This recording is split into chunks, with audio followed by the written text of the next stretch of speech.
Hi friends, welcome to my channel. ఇక Feb 9th సూర్యకాంతం serial promo విషయానికి వస్తే, చైతు వాళ్ళ అక్కలు సావిత్రిని వాళ్ళ ఇంటికి తీసుకుపోవడానికి వస్తారు.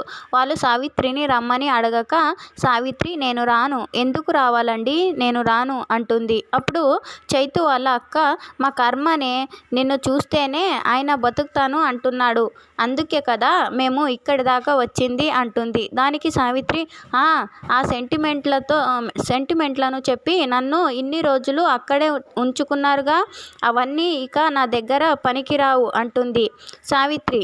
అప్పుడు చైతు వాళ్ళ అక్క ఇలా అంటుంది, నువ్వు ఎలాగో వయసుకు వచ్చావుగా, ఎవరినో ఒకరిని పెళ్లి చేసుకోవాలిగా, అదేదో మా తమ్ముడిని చేసుకుంటే మంచి భవిష్యత్తు ఉంటుంది, అలాగే మా నాన్న ప్రాణాలు కాపాడిన దానివి అవుతావు కదా అని అంటుంది.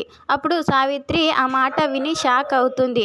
ఇక సావిత్రి వాళ్ళ బామ్మగారు ఇలా అంటారు, ఏంటి మా సావిత్రి మీ తమ్ముడిని పెళ్లి చేసుకోవాలా అంటుంది. అప్పుడు చైతు వాళ్ళ అక్క, అవును బామ్మగారు, తప్పేంటి, చేసుకుంటే ఓకే కదా, ప్రాబ్లం ఏముండదు కదా అని అంటుంది. అప్పుడు సావిత్రి, నేను చేసుకోనంటే చేసుకోను, అయినా నాకు ఇప్పుడు అర్థమైంది, మీరంతా క్యాబ్లింగ్ బ్యాచ్ అని అంటుంది. ఇక అది విన్న చైతు వాళ్ళ అక్కలు సావిత్రితో జుట్టు పట్టుకుని కొట్లాటకు దిగుతారు.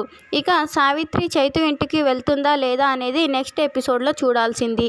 ఈ వీడియో కనుక మీకు నచ్చినట్టయితే లైక్ చేయండి, షేర్ చేయండి, అలాగే సబ్స్క్రైబ్ చేసి పక్కనే ఉన్న బెల్ ఐకాన్ నొక్కేది మర్చిపోకండి. Thank you for watching.